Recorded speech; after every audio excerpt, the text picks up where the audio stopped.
ഏവർക്കും നമസ്കാരം.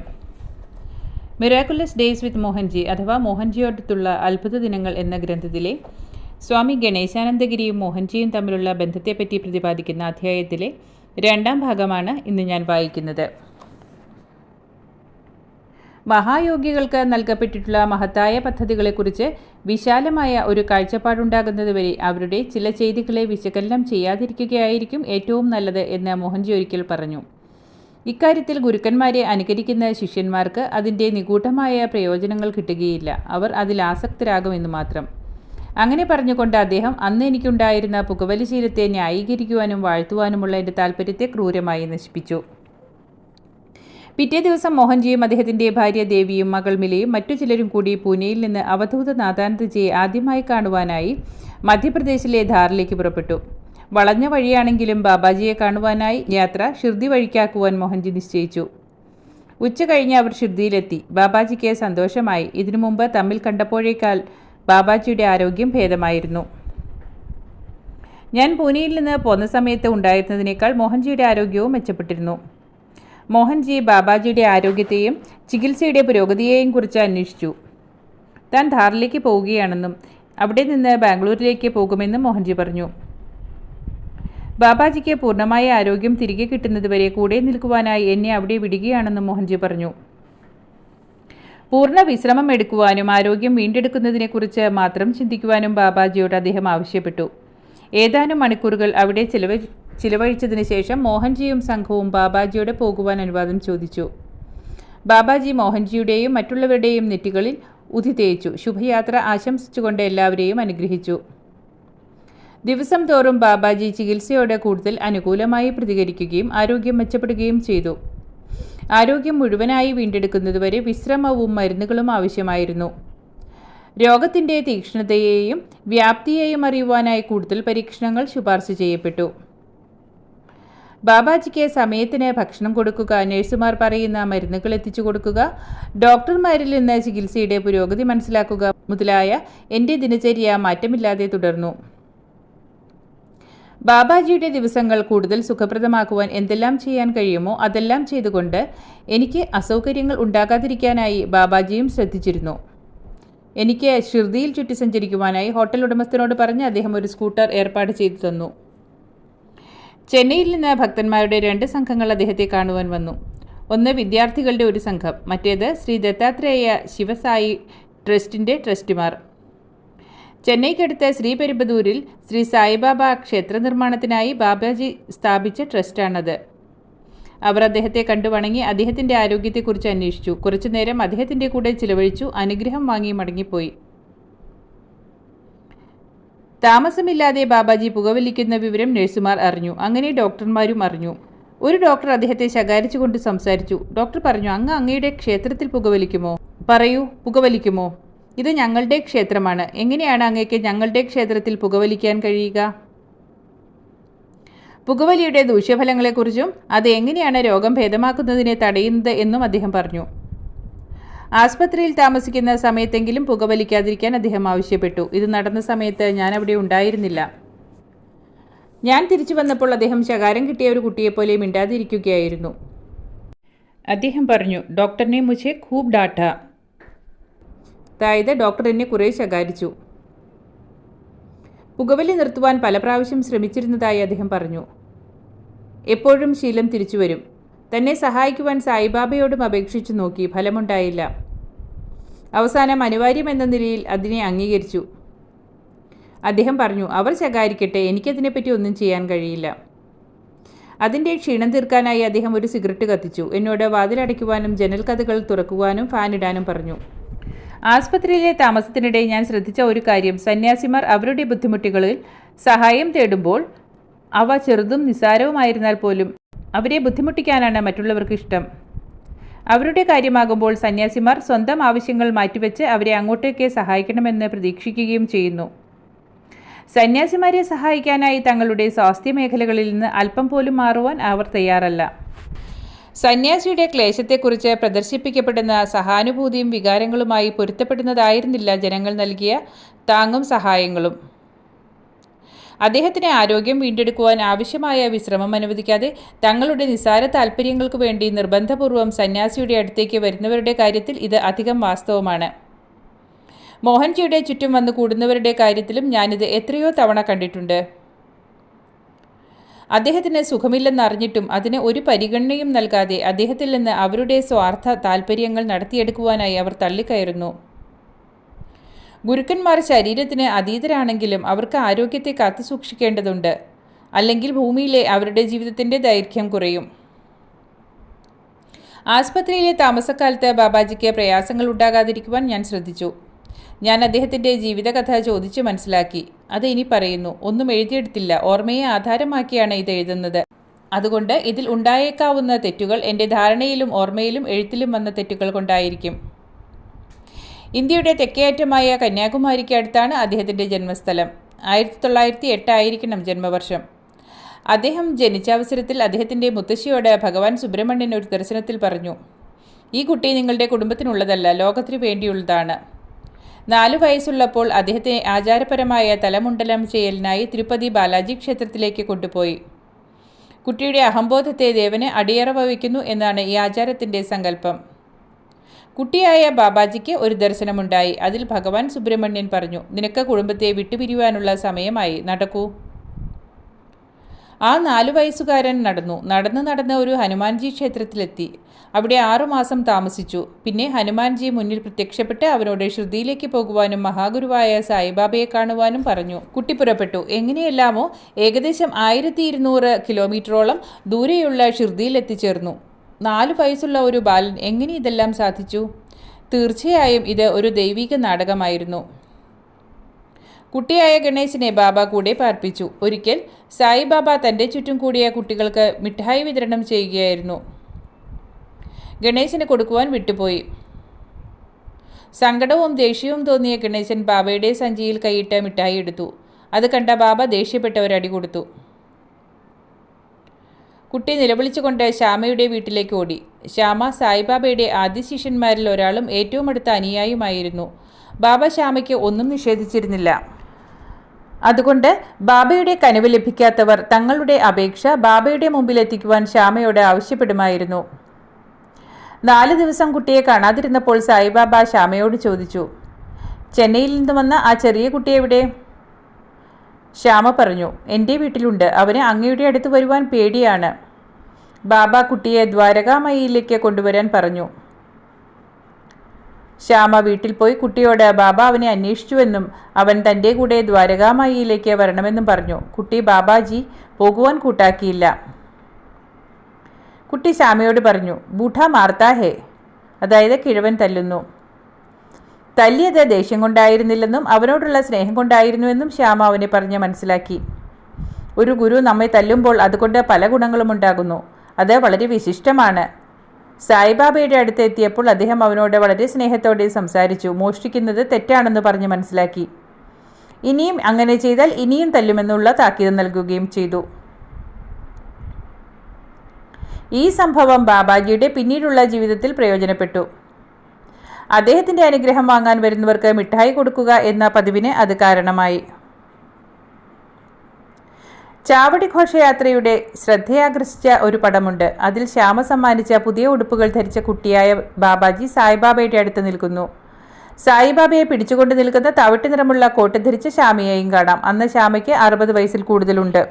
സായിബാബ സമാധിയായ സമയത്ത് ബാബാജിക്ക് 10 വയസ്സിനടുത്തായിരുന്നു പ്രായം. ശ്യാമയുടെയും മറ്റും സംരക്ഷണത്തിൽ അദ്ദേഹം ഷിർദിയിൽ താമസം തുടർന്നു.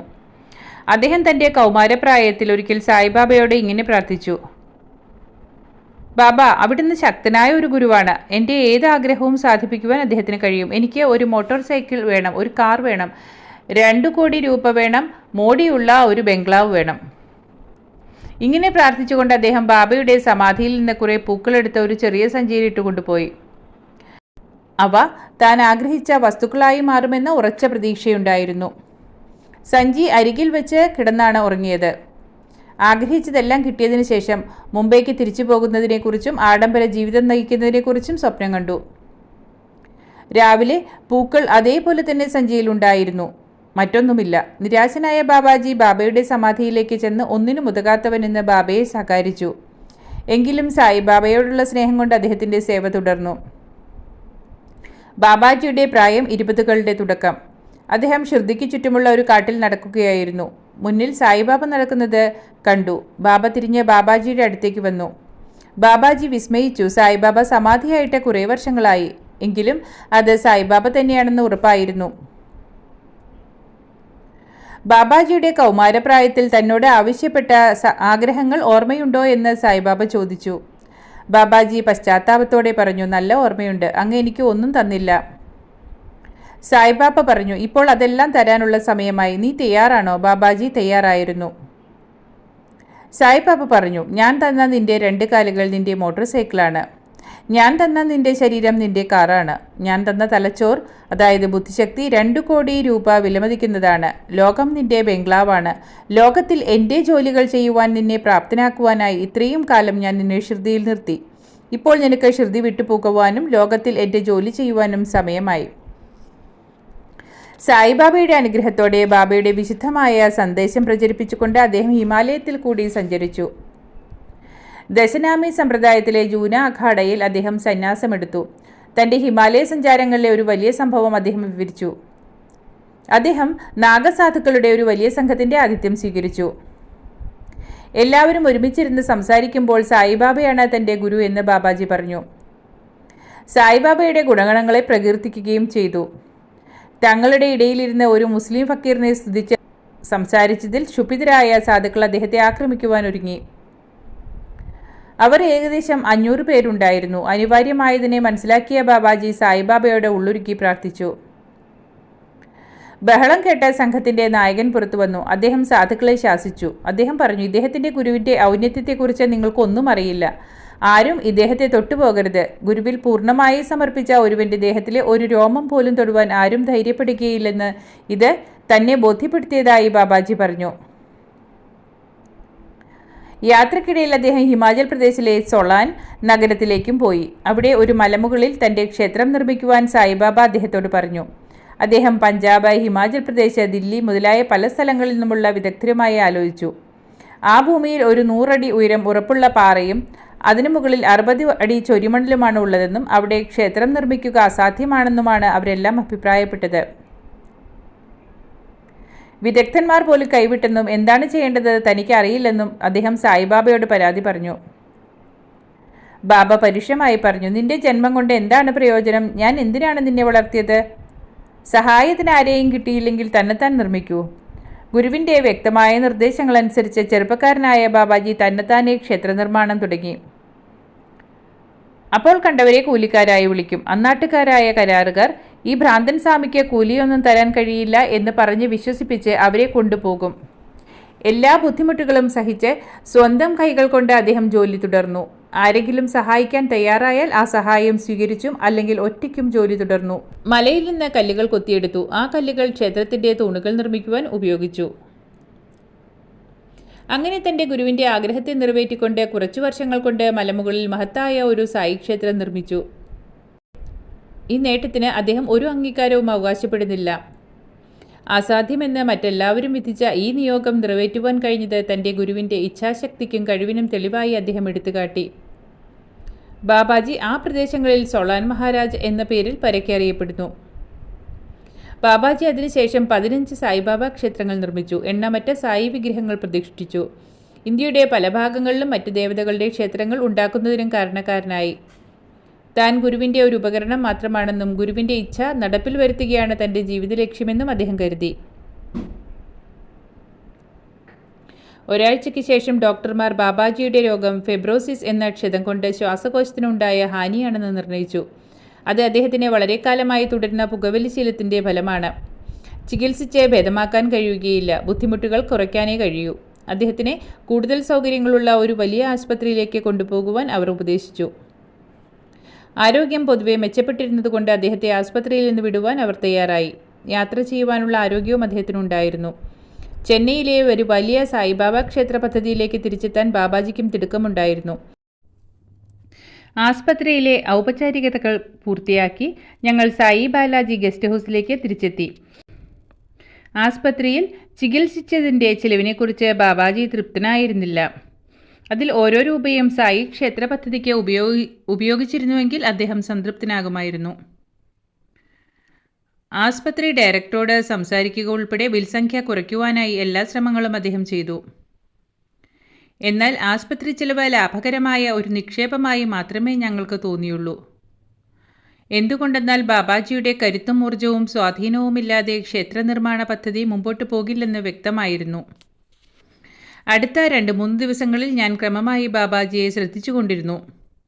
അദ്ദേഹം തൻ്റെ പതിവുള്ള 2-ാം നിലയിലെ 3-ാം നമ്പർ മുറിയിലായിരുന്നു. ബാബാജി പറഞ്ഞു, എനിക്ക് ഈ ഹോട്ടൽ ഇഷ്ടമാണ്. എന്തുകൊണ്ടെന്നാൽ എനിക്ക് ഈ മുറിയിൽ നിന്ന് സമാധി മന്ദിരത്തിൻ്റെ ഗോപുരം കാണാം. ഹോട്ടലിൻ്റെ സ്വീകരണ മുറിയിൽ നിന്നാലും ഗോപുരം കാണാം. ഗോപുരത്തിനോട് പ്രാർത്ഥിച്ചാൽ ആ സന്ദേശം നേരെ വിഗ്രഹത്തിലേക്ക് എത്തുന്നു. മിക്ക ആളുകൾക്കും ഇതറിയുകയില്ല. ഷിർദിയിലുള്ളപ്പോൾ അധിക സമയവും ഞാനിത് ചെയ്യുന്നു. എൻ്റെ പ്രാർത്ഥന സായിബാബയിലേക്ക് എത്തുന്നു. സമയം കിട്ടുമ്പോൾ ഞാൻ ഹാജി അബ്ദുൽ ബാബയുടെ കുടീരത്തിന് അടുത്ത് പോയിരിക്കും. അവിടെ ഇരുന്ന് ഗോപുരത്തിനോട് പ്രാർത്ഥിക്കും. ചോരക്കുഴൽ വഴി മരുന്ന് കൊടുക്കുവാനായി എപ്പോഴും കയ്യിൽ കുഴൽ ഘടിപ്പിച്ചിരുന്നതിനാൽ ബാബാജിക്ക് ആസ്പത്രി ചികിത്സക്കാലത്ത് കുളിക്കാൻ കഴിഞ്ഞിരുന്നില്ല. അതുകൊണ്ട് അദ്ദേഹം കുളിക്കാനായി ഹോട്ടലിലെത്തുവാൻ കാത്തിരിക്കുകയായിരുന്നു. ചൂടുവെള്ളം കിട്ടാതിരുന്നത് കൊണ്ട് ഹോട്ടലിൽ എത്തിയിട്ടും കുളിക്കാൻ കഴിഞ്ഞില്ല. എങ്കിലും ആസ്പത്രിയിൽ നിന്ന് പോരാൻ കഴിഞ്ഞതിൻ്റെ സന്തോഷത്തിലായിരുന്നു അദ്ദേഹം. അദ്ദേഹത്തിൻ്റെ പരിപാടിയെക്കുറിച്ച് ഞാൻ ചോദിച്ചു. ഡോക്ടർമാർ ഉപദേശിച്ചതുപോലെ ഉടനെ ചെന്നൈക്ക് പോകുന്നുണ്ടോ? ആദ്യം നിശ്ചയിച്ചിരുന്നതുപോലെ പുതുവത്സര പിറവിക്ക് ശേഷം ഒരാഴ്ച താമസിക്കുവാൻ ഉദ്ദേശിക്കുന്നതായി അദ്ദേഹം പറഞ്ഞു. തനിക്കും പരന്നു കിടക്കുന്ന തൻ്റെ കുടുംബത്തിനും പുതിയ വർഷത്തേക്ക് സായിബാബയുടെ അനുഗ്രഹം വാങ്ങണം. അദ്ദേഹം എൻ്റെ പരിപാടിയെക്കുറിച്ച് ചോദിച്ചു. എനിക്ക് പരിപാടി ഒന്നുമില്ലെന്നും ബാബാജിക്ക് ആവശ്യമുള്ളിടത്തോളം കാലം കൂടെ നിൽക്കുവാനാണ് മോഹൻജിയുടെ നിർദ്ദേശമെന്നും ഞാൻ പറഞ്ഞു. ചെന്നൈയിൽ നിന്ന് അദ്ദേഹത്തിൻ്റെ സഹായി പിറ്റേ ദിവസം വരുന്നുണ്ട് എന്നും തനിക്ക് അത് മതിയാകുമെന്നും അതുകൊണ്ട് എനിക്ക് പിറ്റേന്ന് പോകാമെന്നും അദ്ദേഹം പറഞ്ഞു. അന്ന് രാത്രി ഞാൻ ഹാജി അബ്ദുൽ ബാബയുടെ കുടീരത്തിനടുത്ത് സമാധി മന്ദിരത്തിൻ്റെ ഗോപുരത്തെ നോക്കിക്കൊണ്ട് കുറച്ച് സമയം ചിലവഴിച്ചു. അവിടെ നിന്ന് മന്ദിരത്തിൻ്റെ മുകൾ ഭാഗത്തിൻ്റെ മനോഹരമായ ഒരു കാഴ്ച കിട്ടും. പിറ്റേന്ന് ഷിർദി വിടുന്നതിന് മുമ്പ് ഞാൻ ബാബാജിയെ കാണുവാൻ പോയി. അദ്ദേഹം ഒരു സംഭാഷണത്തിന് തയ്യാറായ ഒരു ഭാവത്തിലായിരുന്നു. ഒരു സന്യാസിയുടെ ധർമ്മത്തെക്കുറിച്ച് അദ്ദേഹം പറഞ്ഞു. അത് കം ബോൽന, കം സോന, കം ഖാന. കുറച്ച് സംസാരിക്കുക, കുറച്ചുറങ്ങുക, കുറച്ച് ഭക്ഷിക്കുക എന്ന് ചുരുക്കി പറയാമെന്ന് പറഞ്ഞു. എൻ്റെ ആഗ്രഹങ്ങൾക്ക് മുമ്പ് മറ്റുള്ളവരുടെ ആഗ്രഹങ്ങൾ നിറവേറട്ടെ. തനിക്ക് മുമ്പേ മറ്റുള്ളവർ. 4 തരത്തിലുള്ള ഗുരുക്കന്മാരുണ്ടെന്ന് അദ്ദേഹം പറഞ്ഞു. ഒന്ന് വെള്ളത്തെ പോലെയാണ്. എല്ലാ മൃഗങ്ങളും, നായ്ക്കൾ, പൂച്ചകൾ, പന്നികൾ മുതലായവ വെള്ളം കുടിക്കുന്നു. എല്ലാ മതങ്ങളിലും ജാതികളിലുമുള്ളവരും വെള്ളം കുടിക്കുന്നു. എല്ലാവർക്കും അവരവരുടെ ആഗ്രഹമനുസരിച്ച് വെള്ളം കിട്ടുന്നു. മറ്റൊന്ന് പൂവ് പോലെയാണ്. എല്ലാവർക്കും സുഗന്ധം നൽകുന്നു. പിന്നെ ഒന്ന് രാസവാദ ശാസ്ത്രജ്ഞനെ പോലെയാണ്. തന്നെ പോലെയുള്ള ശിഷ്യന്മാരെ നിർമ്മിക്കുന്നു. പിന്നെ മറ്റൊന്ന് അഗ്നിയെപ്പോലെയാണ്. ശിഷ്യന്മാരെ തീയിൽ കൂടി നടത്തുന്നു. അതായത് ചോദ്യം കൂടാതെ അനുസരിക്കുവാൻ ശീലിപ്പിക്കുന്നു. ലോകത്തിൻ്റെ നാനാഭാഗങ്ങളിൽ നിന്നുമായി സായിബാബയുടെ ലക്ഷക്കണക്കിന് കുട്ടികൾ ബാബയെ കാണാനായി വരാറുണ്ട്. ചിലപ്പോൾ സുരക്ഷാ ജോലിക്കാർ അവരോട് പരുക്കനായി പെരുമാറും. അത് ബാബയെ ദുഃഖിപ്പിക്കും. അദ്ദേഹം അവരെ വഴക്കു പറഞ്ഞ് അവരെ കൊണ്ട് മാപ്പ് ചോദിപ്പിക്കും. എൻ്റെ വിരലിലെ മോതിരം കണ്ട് അദ്ദേഹം പറഞ്ഞു, നമ്മൾ ഒരു ദേവതയെയോ ഗുരുവിനെയോ മോതിരത്തിലോ മാലയിലോ ധരിക്കുമ്പോൾ ഒരിക്കലും അവരുടെ തല കീഴ്പോട്ടായി പോവാതിരിക്കാൻ ശ്രദ്ധിക്കണം. ഉദാഹരണത്തിന് കൈ തൂക്കിയിടുമ്പോൾ. കഴിഞ്ഞ രാത്രി താൻ സായിബാബയോട് ഇങ്ങനെ ചോദിച്ചതായി അദ്ദേഹം പറഞ്ഞു. ബച്ചേക്കോ ക്യാദൂം, കുട്ടിക്ക്, അതായത് എനിക്ക് എന്താണ് കൊടുക്കേണ്ടത്? സായിബാബ പറഞ്ഞു, ഉസ്കോ മേരാ അങ്കൂട്ടി ദേ, യേ ബച്ച മേരാ ബഹുത്ത് മന്ദിർ ബനായേഗ. അയാൾക്ക് എൻ്റെ മോതിരം കൊടുക്കൂ. ഈ കുട്ടി എൻ്റെ പല ക്ഷേത്രങ്ങൾ നിർമ്മിക്കും. ബാബാജി തൻ്റെ സഞ്ചിയിൽ നിന്ന് ഒരു ചെറിയ ഉരുക്കുപെട്ടി എടുത്തു തുറന്നു. അതിൽ പലതിൻ്റെയും കൂട്ടത്തിൽ സായിബാബയുടെ മുഖം മുദ്രണം ചെയ്ത കുറേ സ്വർണ്ണമോതിരങ്ങളും ഉണ്ടായിരുന്നു. തൻ്റെ ഏറ്റവും അടുപ്പമുള്ളവർക്കായി താൻ ഇത്തരം 10 മോതിരങ്ങൾ ഉണ്ടാക്കിയതായി ബാബാജി പറഞ്ഞു. അദ്ദേഹം അതിൽ ഒരെണ്ണം എടുത്ത് എൻ്റെ വലത് ചൂണ്ടുവിരലിലിട്ടു. അദ്ദേഹം പറഞ്ഞു, ഇത് അമൂല്യമാണ്, ആർക്കും കൊടുക്കരുത്. ഇത് ഭാവിയിൽ വളരെ പ്രയോജനം ചെയ്യും. ഇങ്ങനെ പറഞ്ഞ് അദ്ദേഹം എൻ്റെ നെറ്റിയിൽ ഉതിപൂശി. ഞങ്ങൾ ഒരുമിച്ചുണ്ടായിരുന്നപ്പോൾ അദ്ദേഹം ചൊരിഞ്ഞ എല്ലാ അനുഗ്രഹങ്ങൾക്കും വിടവാങ്ങുമ്പോൾ തന്ന ഈ സമ്മാനത്തിനും നന്ദി പറഞ്ഞുകൊണ്ട് ഞാൻ അദ്ദേഹത്തിൻ്റെ കാൽക്കൽ നമസ്കരിച്ചു. കഴിഞ്ഞ കുറച്ചു ദിവസങ്ങളിൽ വളരെ അടുത്ത് പരിചയിച്ചതിന് ശേഷം അദ്ദേഹത്തെ വിട്ടുപിരിയുന്നതിൽ എനിക്ക് സങ്കടം തോന്നി. പോകാനുള്ള സമയമായപ്പോൾ ഞാൻ അദ്ദേഹത്തിൻ്റെ പാദങ്ങളിൽ നമസ്കരിച്ച് അനുഗ്രഹവും ഷിർദി വിടുവാനുള്ള അനുവാദവും വാങ്ങി. ദൈവാനുഗ്രഹം കൊണ്ട് ഒരു സ്ലീപ്പർ ബസ്സും അതിൽ ഒരരികിൽ ശല്യമില്ലാത്ത ഒരു സീറ്റും കിട്ടി. കഴിഞ്ഞ വിസ്മയകരമായ ഒരാഴ്ചയെക്കുറിച്ച് ഞാൻ ആലോചിച്ചു. ആ അനുഭവത്തിൻ്റെ ഭാഗമാകാൻ എനിക്ക് അവസരം തന്ന മോഹൻജിയുടെ അപാരമായ കാരുണ്യത്തിനും കൃപയ്ക്കും എൻ്റെ അഗാധമായ കൃതജ്ഞത അദ്ദേഹത്തിലേക്ക് ഒഴുകി. ഞാൻ മോഹൻജിയുടെ വർഷാന്ത ദക്ഷിണേന്ത്യ യാത്രയിൽ അദ്ദേഹത്തിൻ്റെ കൂടെ ചേരുകയും അതിൽ തുടരുകയും ചെയ്തു. കുറിപ്പ്: ഈ പുസ്തകം എഡിറ്റ് ചെയ്യുന്നതുവരെ ഈ മോതിരത്തിൻ്റെ കഥ മോഹൻജിയോടല്ലാതെ ആരോടും ഞാൻ പറഞ്ഞിരുന്നില്ല. അദ്ദേഹം പറഞ്ഞു, ഒരു രാജാവോ ഉന്നത സ്ഥാനത്തുള്ള ഒരാളോ ഒരു സമ്മാനം തരുമ്പോൾ അതൊരു അംഗീകാരമാണ്. എന്നാൽ ഒരു ഗുരു ഒരു സമ്മാനം തരുമ്പോൾ അത് ഒരു പരിവർത്തനമാണ്. അത് ബോധത്തിൽ വരുന്ന മാറ്റമാണ്. മോഹൻജിയുടെ കൃപ കൊണ്ടാണ് എനിക്ക് ബാബാജിയുമായി ബന്ധപ്പെടാൻ കഴിഞ്ഞത്. അതിൻ്റെ ഫലമായിട്ടാണ് മോതിരം ലഭിച്ചത്. എന്നാൽ മറ്റുള്ളവരെ സംബന്ധിച്ചിടത്തോളം മോതിരത്തിന് മാത്രമായി ചെറിയ മൂല്യമോ പ്രാധാന്യമോ മാത്രമേ ഉള്ളൂ. ഇപ്പോൾ ഞാൻ ഈ കഥ പറയാനുണ്ടായ കാരണം ഗുരുപാരമ്പര്യത്തിൻ്റെ തുടർച്ചയായിട്ടാണ് പ്രവർത്തിക്കുന്നത് എന്ന എൻ്റെ ധാരണയെ എടുത്തു പറയുവാൻ വേണ്ടിയാണ്. നിങ്ങൾ ഗുരുവിനെ മാത്രമേ കാണുന്നുള്ളൂ. പാരമ്പര്യം മുഴുവനും അദ്ദേഹത്തിന് പിന്നിലുണ്ട്. എപ്പോഴും ഗുരു തനിയെ ആയിരിക്കുകയില്ല മാറ്റം വരുത്തുന്നത്. ആവശ്യം നടത്തുവാൻ അദ്ദേഹം മുഴുവൻ പാരമ്പര്യത്തിൻ്റെ കഴിവും സഹായവും ഉപയോഗിക്കുന്നു. എൻ്റെ കാര്യത്തിൽ മോഹൻജി ദയാപൂർവം എനിക്ക് ബാബാജിയെ സേവിക്കുവാനുള്ള അവസരം തന്നു. ആ സേവനത്തിൽ കൂടി എന്നെ മാറ്റത്തിന് അർഹനാക്കി. ശ്രദ്ധ തിരിക്കുവാനായി ഗുരുക്കന്മാർ സാഹചര്യങ്ങളെയും സന്ദർഭങ്ങളെയും ആളുകളെയും യോജിപ്പിച്ച് കാര്യങ്ങൾ നടത്തുവാൻ ഉപയോഗിക്കുന്നു. പലപ്പോഴും അനുയായിക്ക് ഗുരുവിൽ നിന്ന് തനിക്ക് കിട്ടിയ അനുഗ്രഹത്തിൻ്റെ അളവ് മനസ്സിലാവുകയില്ല. എൻ്റെ കൈലാസയാത്ര ഇതിന് ഉദാഹരണമാണ്. എന്താണ് കൈലാസത്തിൽ നടന്നത് എന്ന് എനിക്കറിയില്ല. ഒരു കൊല്ലത്തിനിടയ്ക്ക് എൻ്റെ ജീവിതം മുഴുവനായി മാറി, കൂടുതൽ നന്മയിലേക്ക്. മനസ്സിലാക്കുവാൻ പ്രയാസമായ വിധത്തിലാണ് ഗുരുക്കന്മാർ പ്രവർത്തിക്കുന്നത് എന്ന് എനിക്ക് മനസ്സിലായി. അവർ ചെയ്യുന്നതായി നാം കാണുന്നത് അവർ പശ്ചാത്തലത്തിൽ ചെയ്യുന്ന പ്രവൃത്തികളുമായി താരതമ്യം ചെയ്യുമ്പോൾ ഒഴുകുന്ന മഞ്ഞുമലയുടെ ശിഖരം മാത്രമാണ്. വിഷമപ്രശ്നങ്ങൾ നിസ്സാര സംഗതികളായി മാറുന്നു. കിടപ്പിലാക്കുന്ന അപകടങ്ങൾ ഏതാനും നിസ്സാര മുറിവുകളാക്കി ചുരുക്കുന്നു. മരണത്തിന് പകരം ഒരു എല്ലൊടിയൽ കൊണ്ട് അവസാനിപ്പിക്കുന്നു. എന്നിട്ടും നിസ്സാര വിഷമങ്ങൾ സഹിക്കേണ്ടതായി വരുമ്പോൾ പോലും നാം വലിയ ഒച്ചപ്പാടും നിലവിളിയും ഉണ്ടാക്കുകയാണെന്ന് എനിക്ക് തോന്നുന്നു. ഒരു ഗുരുവിൻ്റെ ജീവിതം വാസ്തവത്തിൽ നന്ദി കിട്ടാത്തവരാണ്. അവരുടെ ഏറ്റവും നല്ല പ്രവൃത്തികൾ എപ്പോഴും മറയ്ക്കപ്പെട്ടിരിക്കുന്നു, അവരുടെ തന്നെ നിശ്ചയപ്രകാരം. പ്രിയപ്പെട്ട സജ്ജനങ്ങളെ, ഈ ഒരു അധ്യായത്തിൻ്റെ 2ാം ഭാഗം ഇവിടെ അവസാനിക്കുന്നു.